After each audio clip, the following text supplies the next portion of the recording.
Hemos llegado al final. Bueno, otra semana más. ¿Estarían dispuestos a pagar para quedarse una semana más?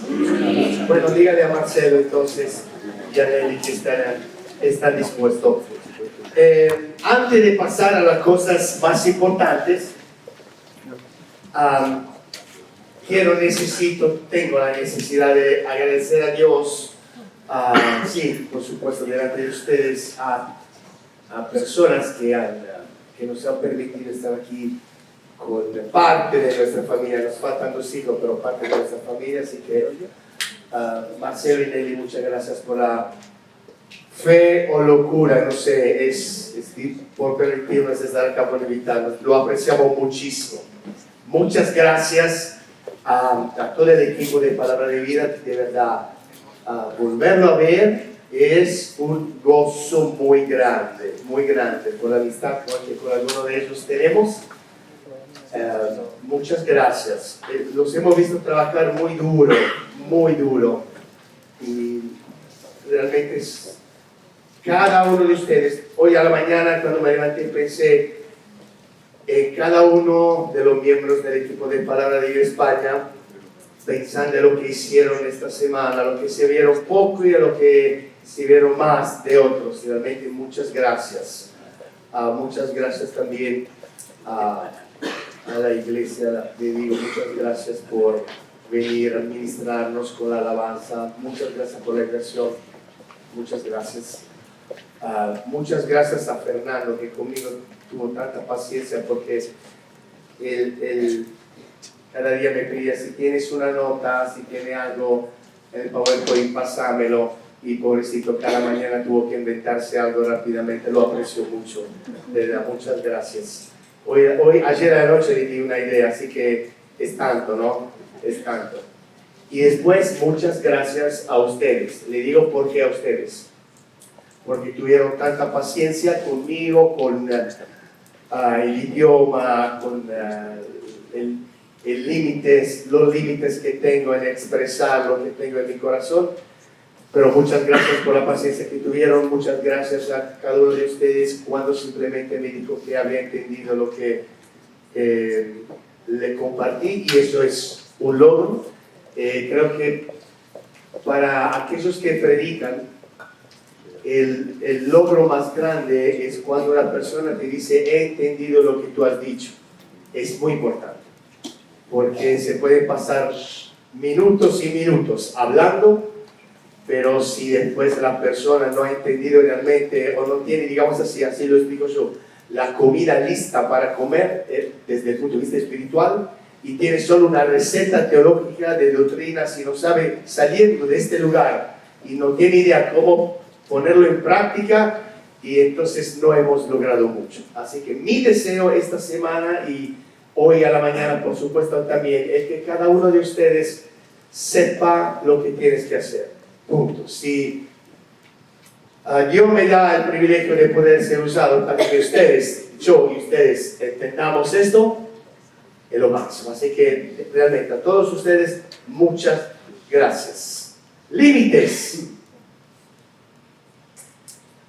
Desde el martes, cuando comencé, he hablado de las trampas de Satanás, que quiere sacarnos límites en la vida cristiana, tratando de convencernos que no hay consecuencia, que nosotros seremos personas mejores cuando no tenemos límites, y que lograremos tener el derecho de ser jueces de nosotros mismos. Es decir, yo decido lo que es justo y lo que no es justo. Y le he dicho también, pero que en la vida normal Él quiere que no tengamos límites, que podamos hacer cualquier cosa, pero en la vida cristiana sí. Les he compartido, Satanás trata de convencernos que hay que poner límites. No hay que darle todo. Dale mucho tiempo a Dios, pero no todo el tiempo. Dale casi toda tu vida, pero no toda la vida. Entrégale casi todo tu sueño, pero no todo tu sueño. Entrégale casi todos los días de una semana, pero no toda la semana. Hoy quiero mostrarles este concepto desde otra perspectiva, que es la siguiente.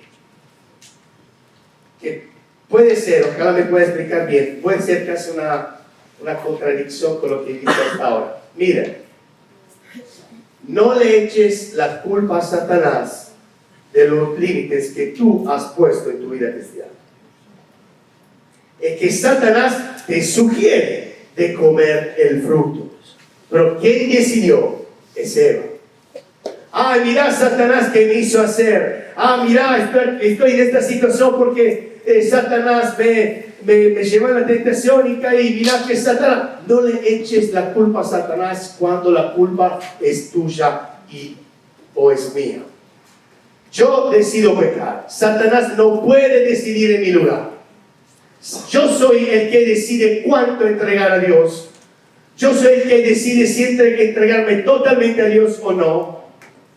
No Satanás. Satanás trata de llevarte a un cruce, derecha e izquierda. Pero quien decide es Franco, no Satanás. Esto se lo quiero mostrar esta mañana de esta forma.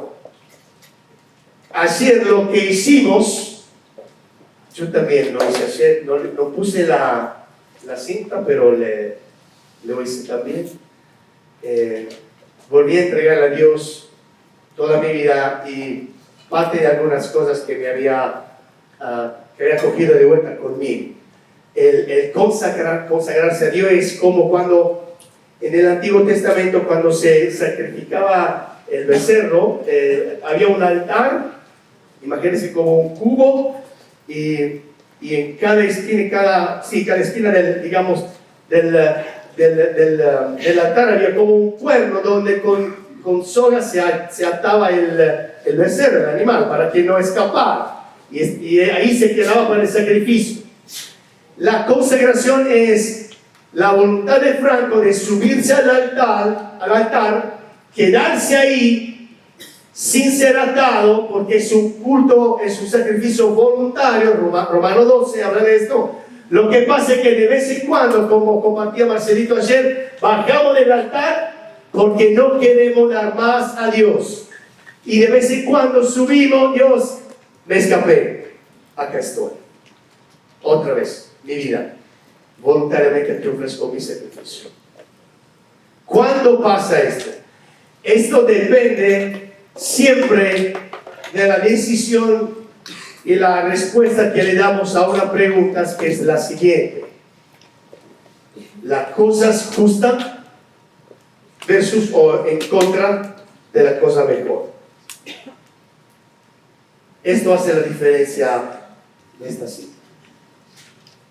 Lo que permite darle a Dios todo lo que soy, todo lo que tengo, cada rincón de mi vida, depende de la respuesta a la pregunta: ¿qué le estás ofreciendo? ¿Lo justo o lo mejor? Tome su Biblia y vamos juntos, por favor, en Hechos de los Apóstoles, al capítulo 14. Hechos de los Apóstoles, capítulo 14. Soy yo el que pone las condiciones en mi vida. Soy yo el que decide los límites en mi vida cristiana. Nadie lo puede decidir. Es Franco que cada día toma la decisión sin entregarle lo mejor a Dios o conformarme en darle las cosas justas. No estamos hablando de que es correcto o que es equivocado. Depende, esto también depende, pero Dios quiere siempre lo mejor. Quiero que decía ayer, como contaba Marcelo, el profeta Malaquías, al pueblo de Israel, que le ofrecía a Dios lo que le sobraba, el becerro manchado, cojo. Esto le ofrecía, lo que ellos no necesitaban. Entonces la pregunta es, chicos, chicas, la pregunta es: ¿qué le has dado o qué le estás dando a Dios? ¿Lo justo o lo mejor? Dos historias en el Nuevo Testamento que para mí explican muy bien qué significa y cuál es la diferencia entre la cosa justa y la mejor. ¿La mejor es correcto o lo mejor? ¿Lo mejor? Ok. Hechos capítulo 14.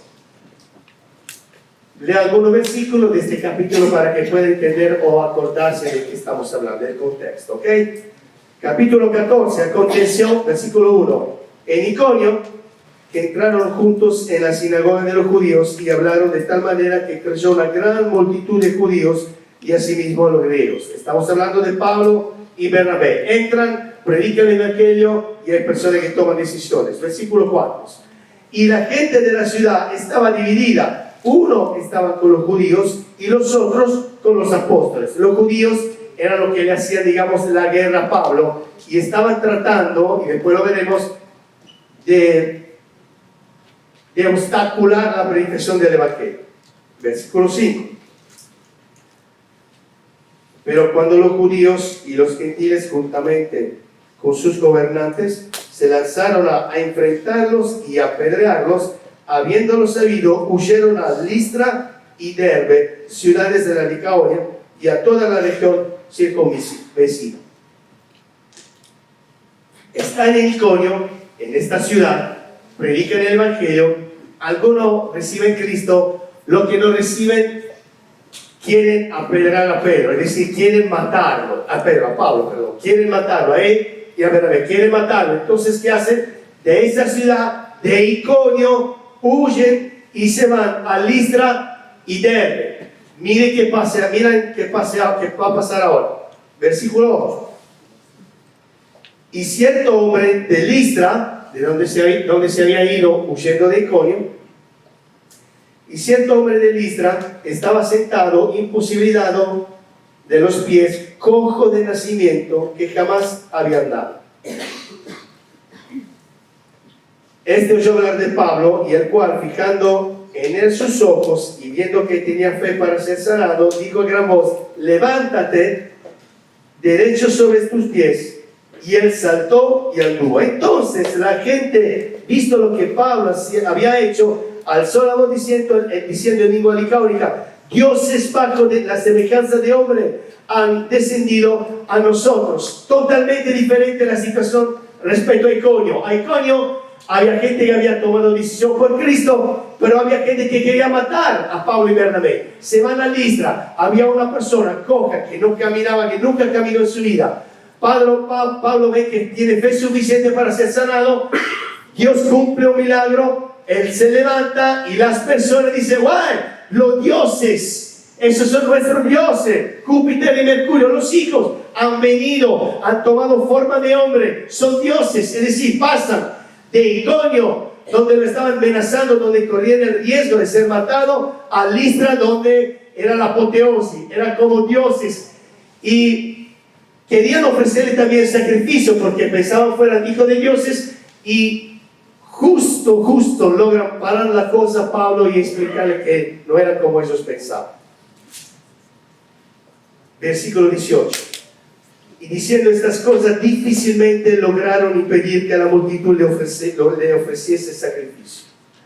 Entonces pasamos de Iconio, donde quiera matarlo, Listra, dioses. Versículo 19. Entonces vinieron los judíos de Antioquía y no se habían olvidado, no se habían olvidado, estaban ahí cerca. Pablo se fue a Listra, pero ellos pues se organizaron y fueron a buscarlo, y lo encuentran. El deseo era matarlo, apedrearlo. Que persuadieron a la multitud y habiendo apedreado a Pablo, le arrastraron fuera de la ciudad pensando que estaba muerto. ¿Estamos? Iconio, lo querían matar, huyen. Personas habían tomado decisión por Cristo, habían recibido a Cristo, habían creído que Jesús era el Mesías, mandado por Dios para manifestar la gracia de la cual cantamos ahora. Se fueron a Listra, donde querían empezaron fueran dioses. Ahí llegan los locos de Iconio y esta vez lo logran. Cogen Pablo, lo pone o de alguna forma o por la mitad en el suelo cubierto. Lo que pasa es que agarran piedra, cogen piedra y se la tiran. Una tras otra. La primera, hay que imaginar lo que pasa. Por eso Esto nos ayuda a entender la diferencia entre lo justo y lo mejor. La primera piedra, ¿dónde la hacemos llegar? Por ahí, en el pecho. Y no había enfermero. No había solo uno, y estaban cerca. La segunda, en la nariz, y se la rompe. ¿Sí? La tercera, la cuarta, la quinta, en la boca, en los ojos, cabeza, espalda, rodilla. Y le tiran tantas piedras, que lo dejan ahí, sangrando, pensando que fuera muerto. Trata de imaginarte la situación física de Pablo. Por favor, esfuérzate. Porque Pablo había la cara hinchada, dolor a los huesos, brazos, espalda, rodilla. Era la consecuencia de su fidelidad. Y hasta ahora, digamos que no es que Pablo estaba acostumbrado, pero esto realmente es complicado. Y ahora llega la lección que hay que aprender. ¿Qué significa entregarle lo justo o lo mejor? Versículo 20. Pero rodeándole los discípulos, se levantó y entró en la ciudad. Y cuando, este es el tiempo, es importante, cuando el día siguiente salió con Bernabé para Derbe. Y después de anunciar el evangelio a aquella ciudad y de hacer muchos discípulos, volvieron a ¿dónde? Digan, ¿dónde? Bueno, Listra, ¿se acuerdan? Y después a Iconio. ¿De dónde eran las personas que lo habían apedreado? ¿Por qué Iconio? ¿Por qué irse en casas de los enemigos? ¿Para qué? ¿Cuál era el propósito? Aquí está el propósito, versículo 22. Confirmando los ánimos de los discípulos, exhortándoles a que permaneciesen en la fe y diciéndoles es necesario que a través de muchas tribulaciones entremos en el reino de Dios. ¿Cuál? A ver si me sale bien la conclusión. ¿Cuál hubiese sido la cosa justa para hacer? ¿Qué hubieras hecho tú? Yo, Dios, rayos, fuego del cielo, mirad que me hicieron, quemarlo, matarlo. O imaginándome súper espiritual, Dios, mira, no te ruego que lo mates. Pero si ahí está la ciudad, yo me voy del otro lado. Total, ya he predicado ahí.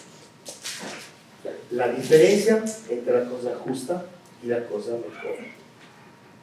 No sé qué le has entregado tú ayer, si lo has puesto o lo hiciste tú, pero eso no importa.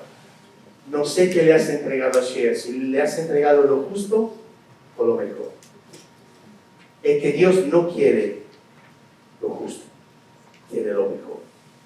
Y hay un precio que pagar. Y para Pablo, lo mejor que era el bien de los demás, no el suyo. El bien necesitaba ir para animar a los discípulos, a los que se habían convertido, pero se fue con la cara hinchada, brazos rotos, con lividi en todo lado, caminando despacito. No fue con la ambulancia, no fue, y tampoco tuvo que rentar un auto, no, se fue caminando así. Nosotros nos casamos 27 años atrás y tuvimos 5 meses de noviazgo, 5 meses, oramos 3 años, pero después, y la verdad que nunca tuvimos novio, ¿no? Yo de novio, porque cuando, bueno, estamos de la misma iglesia con Lori, ahora entiende por qué le estoy contando eso, parece que no tiene nada que ver, ahora lo entiendo. La invité en casa después de haber orado 3 años por ella, la invité a la casa y estaba ahí sentada y dije, ¿querés casarte conmigo? Anda, no me cargues, anda, no, digo, ¿querés casarte conmigo? Y Lori, ¿de verdad? Dice, sí, claro, de verdad. Y ya en 5 meses nos casamos. En estos 5 meses, no sé, en España, en Italia, el esposo y la esposa eligen un testigo, que es un amigo especial, como testigo y que pone la firma ahí en los documentos oficiales. ¿Ok? Y yo elegí su primo, Gianluca, un amigo muy querido. Los dos éramos líderes del 51, que era entonces el club bíblico, un amigo muy querido, compañero de muchas aventuras en la iglesia, súper amigo. Y en aquel entonces yo tenía un problema muy grave, muy intenso con un hermano de la iglesia, muy grande. Me había lastimado muchísimo y a pesar que yo tenía razón, no es parecido que realmente era así porque se había equivocado, no lo había hecho de propósito, pero me había lastimado muchísimo. Pero yo sabía algo de su vida que nadie sabía. Y era como un arma lista para dispararle y para arruinarle el ministerio. Así que me sentía como un rey. Tarde o temprano, si me haces otra, aquí.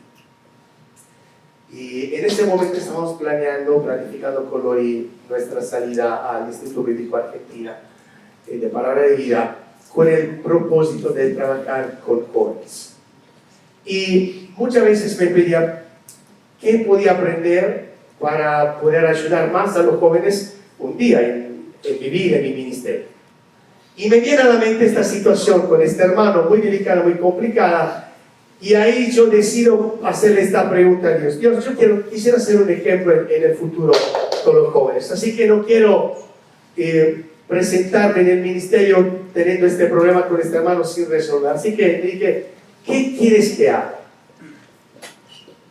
Y en forma muy, no audible, pero muy clara, Jesús me dijo esto: preguntarle si quiere ser el testigo de tu casamiento. No, esto no es de Dios, esto es Satanás.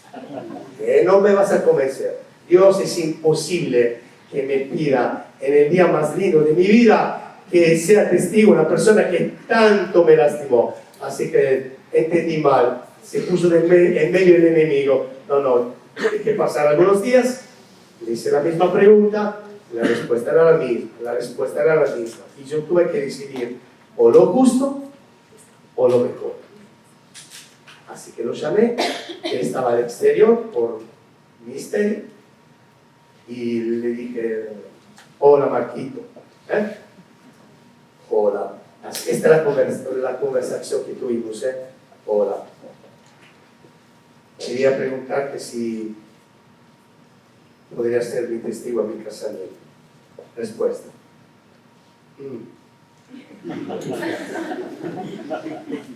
Te haré saber. ¿Qué significa? ¿Que lo vas a pensar? No le dije, yo lo pensé. ¿Lo vas a pensar? Dios, con todo lo que, bueno, lo pensé. Después de algunos días me contestó, dijo, sí, lo haré. Ahí se terminó la conversación. El día de mi casamiento ha sido el día más lindo de mi vida. Yo soy testigo que nunca he pensado ni un solo segundo al problema con este hermano. Dios me enseñó a perdonarle. Dios me enseñó que yo, a pesar que era la partida, tenía que sentar el primer pase para que la situación se arreglara. Nunca pensé, nunca lo miré en los ojos, le hice un regalo muy lindo que me costó plata, esto es lo que se hace como tradición a nosotros, pero nunca me costó verlo ahí a mi lado hasta cuando yo le hice la propuesta. La diferencia entre lo justo y lo mejor. Y ahora tenemos una muy linda relación. Nunca hablamos más de ese tema. Me imagino también, nos hemos perdonado. y la diferencia entre lo justo y lo mejor. Ahora, yo le cuento esto, como dije ayer, no para que ustedes me tomen como ejemplo, no soy un buen ejemplo, pero yo sé de lo que estoy hablando, sé, no como Pablo, pero sé qué significa, estoy entendiendo que significa darle a Dios lo mejor y no solo lo justo, porque Dios quiere lo mejor de toda mi vida. Pablo decidió hacer lo mejor. Los cristianos le dan a Dios lo que es justo, le entregan lo que es justo. Los discípulos de Cristo, lo mejor. ¿Cuál es la diferencia?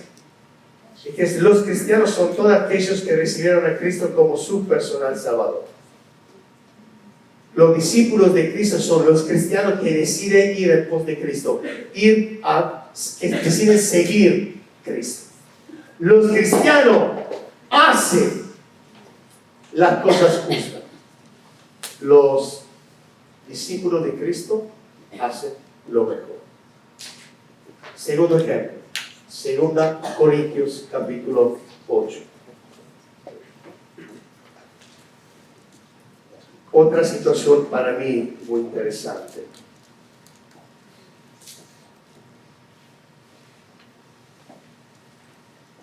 Pablo está cogiendo una ofrenda, muy bien, cogiendo una ofrenda para la iglesia de Jerusalén, y hay varias iglesias, familias, personas que están participando. Y está escribiendo esta carta a los corintios, a los creyentes de Corintios, y le escribe de algunas iglesias que han participado. En 2 Corintios capítulo 8 dice así: asimismo, hermanos, versículo 1, perdón. Asimismo, hermanos, os hacemos saber la gracia, todo lo que cantamos y todo lo que Samuel escribió, nos sabemos saber la gracia de Dios que se ha dado a las iglesias de Macedonia. Ahora se la cuento. La gracia, el don inmerecido es esto. Miren la gracia de Dios en la iglesia, hacia la iglesia de Macedonia. Versículo 2. Que en grande prueba, están describiendo las situaciones de los jóvenes, familia, matrimonio, adolescentes en las iglesias de la Macedonia. Dice que en gran prueba de tribulación, la abundancia de su gozo y su profunda pobreza abundaron en riquezas de su generosidad. Es una contradicción impresionante. La situación de esas personas es la siguiente: no están en prueba, no están pasando momentos difíciles, están pasando gran pruebas. No son pequeñas, son grandes. Cada palabra siendo inspirada por el Espíritu Santo. Entonces el Espíritu Santo, Dios, describe de esta forma las situaciones de esas personas. Y Pablo dice: miren, Corintios, le voy a contar la gracia, cómo se ha manifestado la gracia de Dios en estas familias. A pesar que están en gran prueba, profunda pobreza. Ahora imagínense en aquel entonces personas pobres, ¿ok? Pobres. Esto no pertenecía a la clase de personas pobres. Eran mucho más abajo, eran realmente muy pobres. ¿Qué hay peor de un pobre? ¿Cómo es uno que es realmente muy pobre? ¿Flaco? Delgado. Ah, yo no soy pobre. Hay poco pobres acá. En aquel entonces era mucho más que ahora.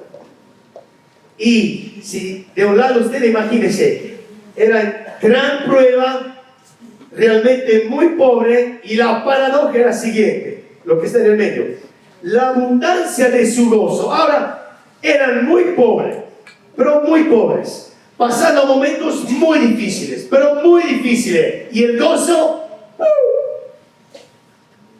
gran gozo. Pero ¿qué tenía? ¿Qué tiene una persona que está pasando una prueba muy grande y que es muy pobre? ¿Qué tiene? ¿Cuál es el motivo por qué tiene que gozarse? ¿Cuál es? Mira, hace 7 días que no comemos. Somos, qué frío pasamos estos últimos meses. Mamá, ¿qué tiene? ¿Por qué tiene un gozo tan grande? Y a pesar de esta situación, miren lo que pasa. Regáleme pocos minutos, por favor, y terminar. Versículo 3. Pues doy testimonio de que con gran agrado han dado conforme a sus fuerzas y aún más allá de sus fuerzas, pidiéndonos con muchos ruegos que le concediésemos el privilegio de participar a este servicio para los santos. Chicos, pasó esto. Pablo, esta iglesia se entera que había personas que necesitaban, pero ellos mismos eran muy pobres, pero no solo eran muy pobres, y estaban pasando por muchas pruebas muy grandes. Tenían todo el derecho de decirle: Pablo, ¿y a nosotros qué nos queda? Estás pensando en ellos, ¿y en nosotros qué hacemos? ¿Te das cuenta cuántos somos pobres? ¿Te das cuenta que hace tiempo que no comemos? ¿Te das cuenta dónde vivimos? Y de las situaciones más allá de la pobreza que estamos enfrentando. Y ellos no hacen lo justo. ¿Qué sería correcto pedirles? ¿Sería correcto? Van, de alguna forma se contacta con Pablo y dice: Pablo, nosotros queremos participar a las ofrendas por los hermanos y hermanas en Jerusalén. Ahora, ¿qué tiene para dar una persona muy pobre? ¿Qué tiene? Su vida. A ellos. ¿Cómo pueden participar a una ofrenda? Y Pablo le dice: no se preocupen. Pablo está diciendo esto. No se preocupen, no tiene que hacerlo. Si no tiene nada, no tiene poco, quédese con lo que tiene, no se preocupen. Pablo, nosotros queremos participar. No, hermanos y hermanas en Cristo, Dios sabe la situación en lo que se encuentran ustedes. Dios conoce sus corazones. No se preocupen. Pablo, queremos participar. ¿Y cómo? ¿Con lo que tienen? No, mucho más. Mucho más. ¿Cómo hace una persona muy pobre en gran prueba a entregarle a Dios mucho más de lo que tiene? Porque los cristianos entregan a Dios lo justo. Los discípulos de Cristo le entregan lo mejor. Esta es la diferencia. Si queremos tomar la historia de ayer del barco, lo que está en el barco son los cristianos. Los que se bajan del barco son los discípulos de Cristo. Aplicación práctica, mía, personal. Tú te vas a ir de este campamento, como decía ayer, o con un barco, o caminando sobre las aguas. O habiéndole dado lo justo, o decidiendo de darle lo mejor, lo que sea, dispuesto a pagar el precio. Esto le agrada mucho a Dios. Y amén por esto.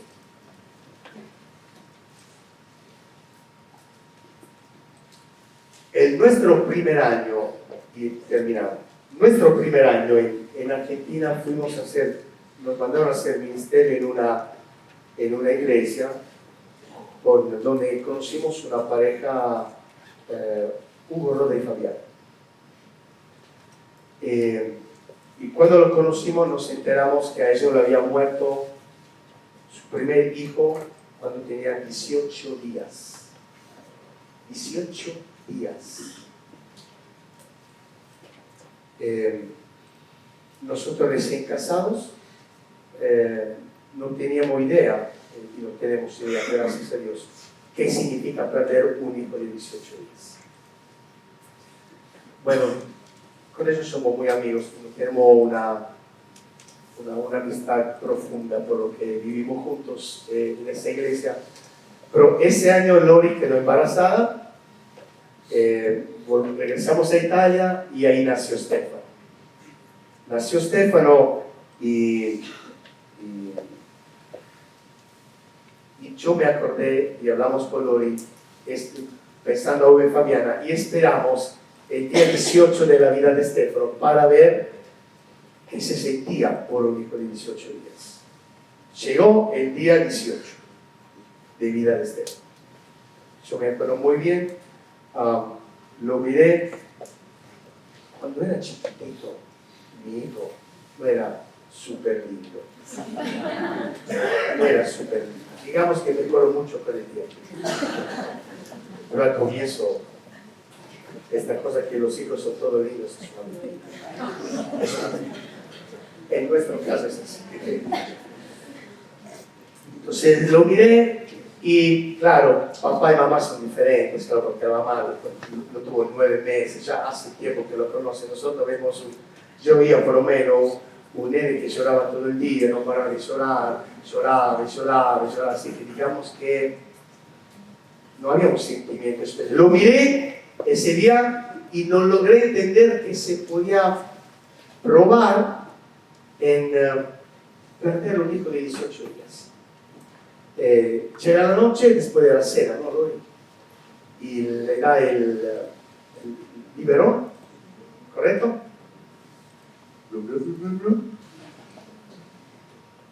Ay, tranquilo. De repente le salió la leche de la nariz, pero salía. Y se puso rojo y azul.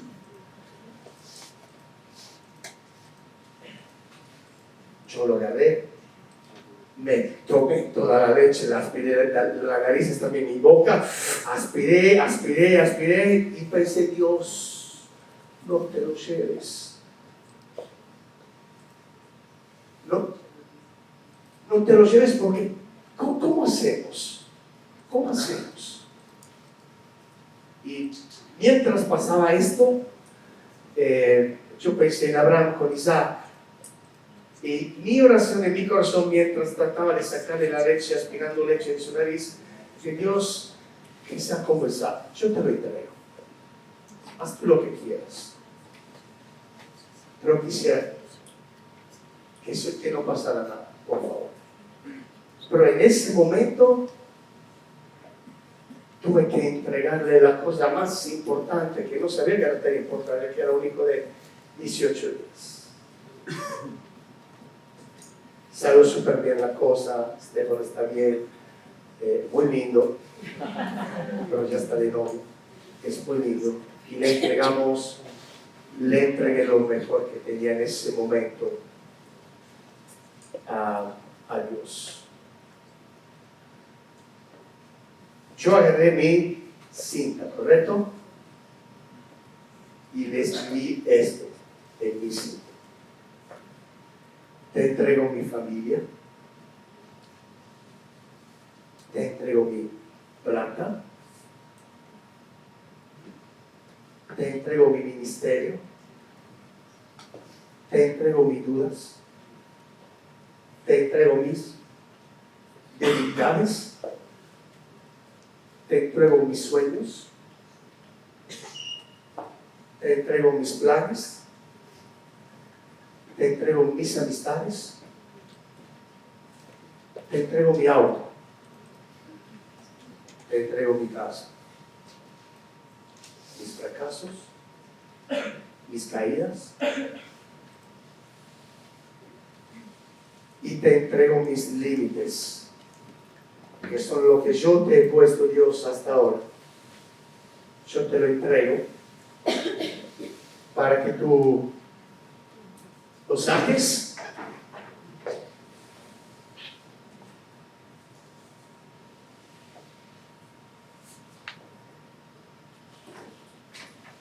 y mi vida no sea como la vida de muchos cristianos, sino que mi vida sea la vida de un discípulo de Cristo, dispuesto no a darle lo justo, sino lo mejor. Haces una lista de las cosas que tú tienes y entregársela a Dios. Yo sé que ayer tú quisiste decirle esto a Dios, lo sé. Pero si se lo decimos en forma específica, puede ser que tenga un sentido diferente. No le entregues a Dios lo que te sobra, pero tampoco lo justo. Chicos, entregámosle lo mejor, para que Él te lo devuelva con los intereses. Si le entregas tu plata, te la devuelve con intereses. Si le entregas tus amistades, te las devuelve con los intereses mucho más. Si le entregas tu casa, te da una casa. Nosotros está funcionando así. Alquilamos, pero siempre da la casa más grande para hospedar gente. Y el milagro para poderla pagar también. Así es la familia, el tiempo, debilidades, todo lo que sea. Quisiera terminar orando por ustedes. Les puedo pedir solo que se ponga de pie las últimas veces. Y yo quisiera orar por ustedes.